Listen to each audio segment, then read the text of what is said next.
Assalamualaikum warahmatullahi wabarakatuh. Hari ini kita akan membahas tentang materi animalia. Sebelum kita memulai pelajaran, alangkah baiknya kita berdoa dan dipimpin oleh KM-nya. Sebelum kita membahas tentang materi animalia, coba sebutkan apa perbedaan dari hewan di samping. Nah, perbedaan yang pertama yaitu bentuk tubuhnya seperti bintang dengan 5 lengan yang besar. Yang kedua, hidup di dasar laut. Yang ketiga, tidak memiliki tulang belakang.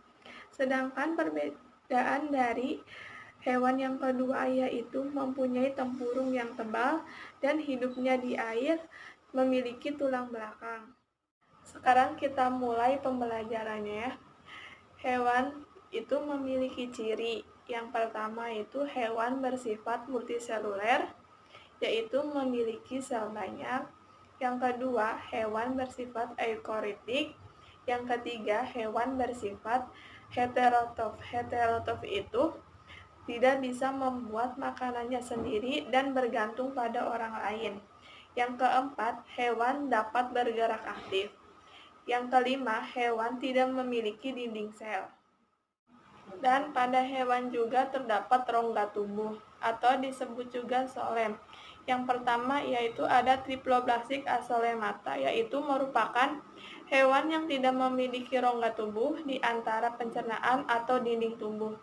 Yang kedua ada Triploblastic pseudomata, yaitu hewan yang memiliki rongga semu karena sebagian saja lapisan tubuhnya yaitu dibatasi oleh lapisan mesoderm.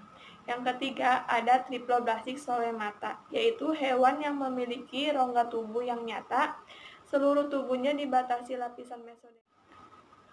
Pada hewan juga terdapat lapisan embrional, yaitu yang pertama triploblastik, yang kedua ada triploblastik.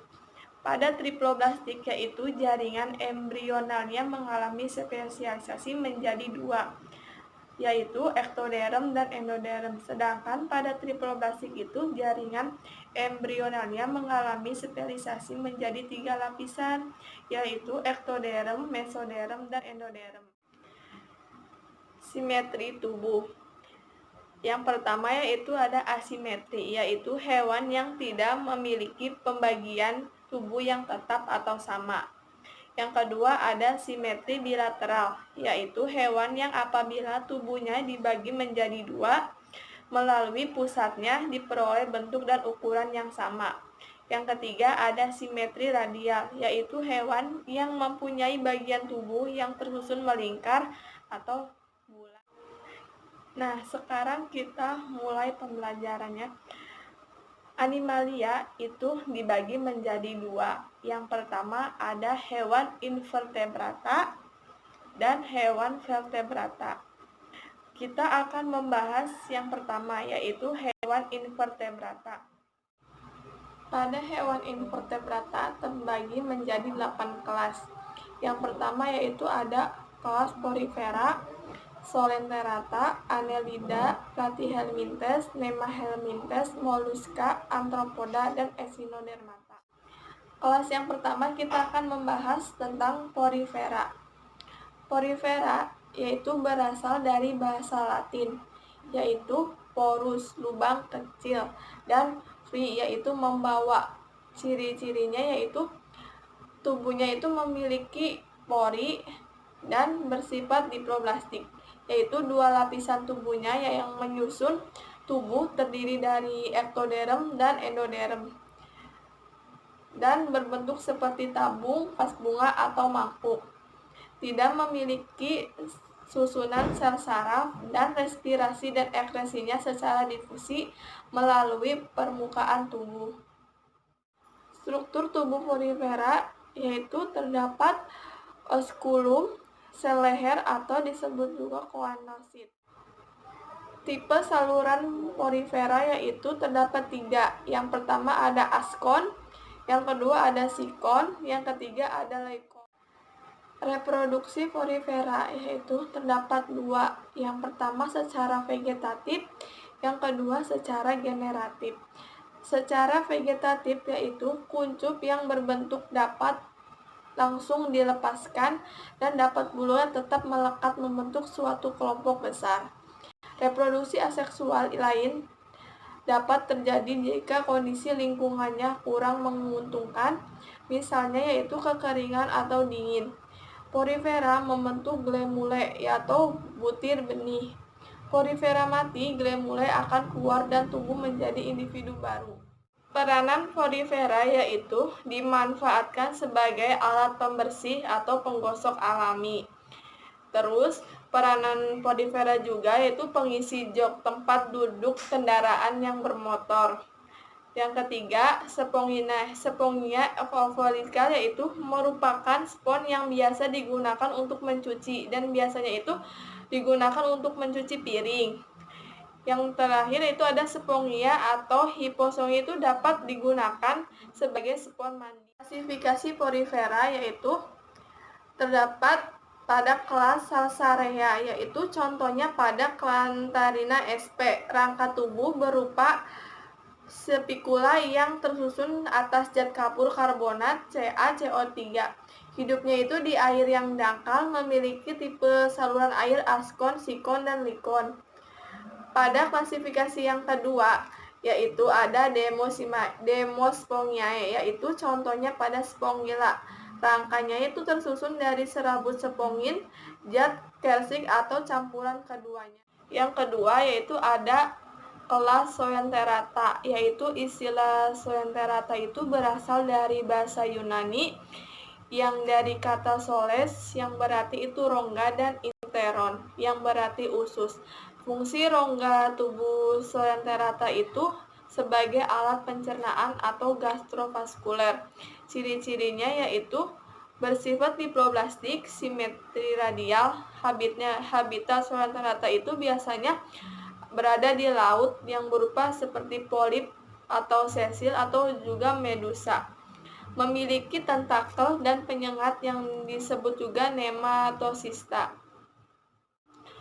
Tubuh Zoanthera terdiri dari 3 lapisan, yaitu lapisan yang pertama ada epidermis, lapisan yang kedua ada mesoglea, lapisan yang ketiga ada gastrodermis. Klasifikasi Zoanthera itu yang pertama ada kelas Hydrozoa, contohnya itu pada Hydra sp. Dan Obelia distotoma.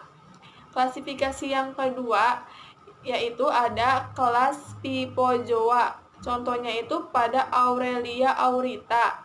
Yang ketiga ada kelas Anthozoa, contohnya itu pada Metridium simile.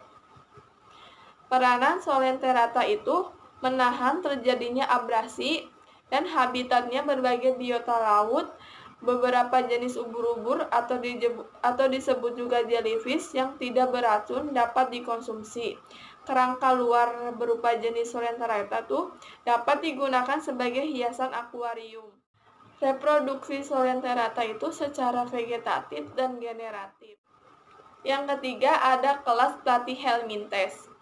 Platyhelminthes itu berasal dari bahasa Yunani yang artinya platy itu pipi, helmin itu cacing.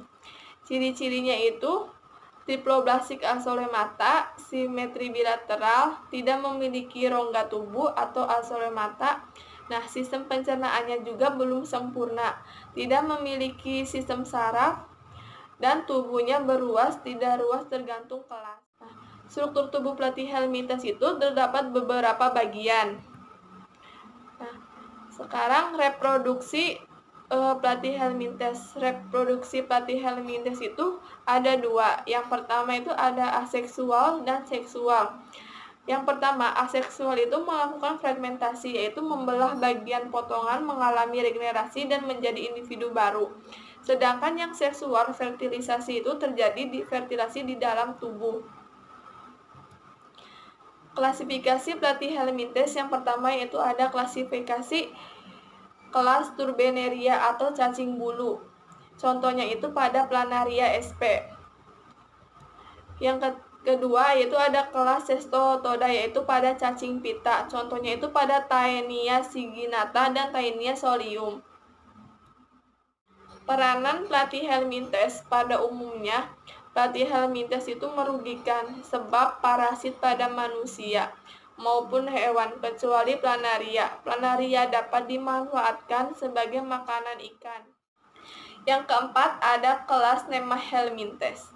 Nemahelminthes itu berasal dari kata nematos, benang, helminthes itu cacing, yang memiliki ciri tubuhnya itu berbentuk seperti gilik bulat panjang yang ujung-ujungnya itu meruncing dan bersifat parasit dan bersifat triplobasik pseudomata, tertutup lapisan seperti lilin atau disebut juga kutikula, tidak bersegmen atau simetri bilateral. Struktur tubuh pada Nemahelminthes itu terdapat beberapa. Reproduksi Nemahelminthes itu umumnya melakukan sebuah reproduksi secara aseksual. Sistem reproduksi bersifat gonokoris, yakni yaitu organ kelaminan jantan dan betina terpisah pada individu yang berbeda. Nah, setiap individu itu hanya memiliki satu kelamin. Nah, klasifikasi pada Nemahelminthes itu yang pertama ada Ascaris lumbaricioides, yang itu contohnya itu pada cacing usus. Peranan Nemahelminthes yaitu sebagai parasit yang masuk menembus kulit pada kaki manusia, contohnya itu pada Nesator americanus. Yang kelima yaitu kelas Annelida. Annelida itu berasal dari kata analus, yaitu cincin, dan oidus yang artinya bentuk. Ciri-cirinya itu tubuhnya simetris bilateral, bersegmen, berbentuk seperti susunan cincin, dan antara segmen terdapat septa. Bersifat hemafrodit dan memiliki klitelium, memiliki rongga tubuh atau solem sejati, dan memiliki saluran pencernaan makanan yang lengkap dengan mulut di depan dan anus di belakang. Struktur tubuh pada Annelida itu kumpulan saraf atau otaknya itu anterior, badan yang digunakan sebagai pusat koordinasi tubuh. Nah, reproduksi Annelida itu sebagai besar Annelida bereproduksi secara generatif. Nah, pada alat kelamin itu terdapat individu yang sama, hemafrodit, atau terdapat pada individu yang berbeda, gonokoris. Klasifikasi Annelida itu yang pertama pada kelas Polychaeta atau berambut banyak, contohnya itu pada Nereis pires. Peranan Annelida itu yang pertama, cacing tanah dapat menyuburkan tanah karena membantu menghancurkan tanah dan membantu aerasi tanah. Anthropoda berasal dari bahasa Yunani yang artinya itu anthro itu sendi dan podus itu kaki.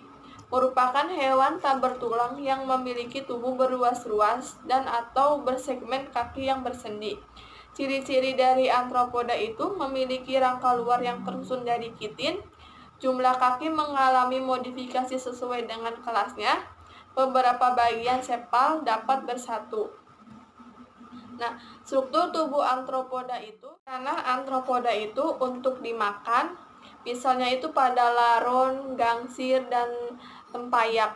Yang kedua, peranannya itu untuk obat-obatan, misalnya pada madu dan lebah. Klasifikasi anthropoda itu terdapat 4. Yang pertama ada Trustacea, yang kedua Arashida, yang ketiga ada Myriapoda, yang keempat.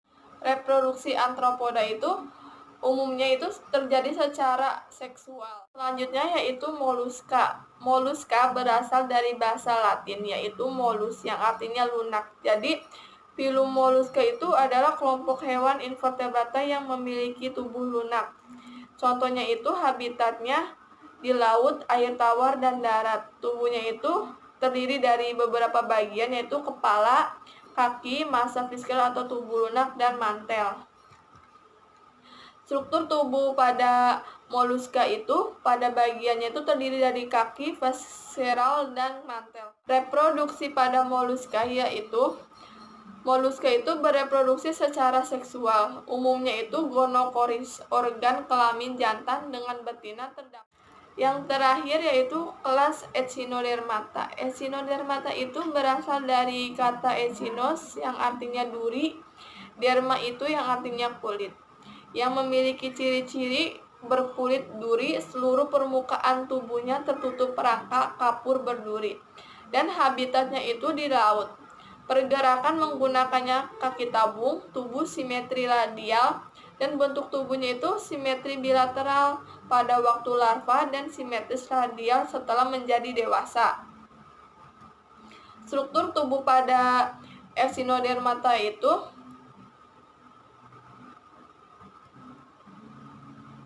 reproduksi Echinodermata itu mempunyai jenis kelamin yang terpisah, sehingga ada yang jantan, ada yang betina. Fertilasi terjadi di luar tubuh, yaitu di dalam air laut. Telur yang telah dibuahi akan membelah secara menjadi gastrula. Gastrula ini berkembang menjadi larva. Klasifikasi pada Echinodermata itu pada Astenoridae. Contohnya itu pada Astaria sporbesi. Yang kedua yaitu kelas Ophignoridae, yaitu contohnya pada Ophignoric sp. Peranan Echinodermata itu terdapat dua, ada yang menguntungkan dan merugikan. Pada yang menguntungkan yaitu sebagai pembersih pantai, telur bulu babi dapat dimakan. Pada yang kerugian itu, bulu babi dan landak bisa merugikan bagi orang yang ingin menikmati olahraga yang di air.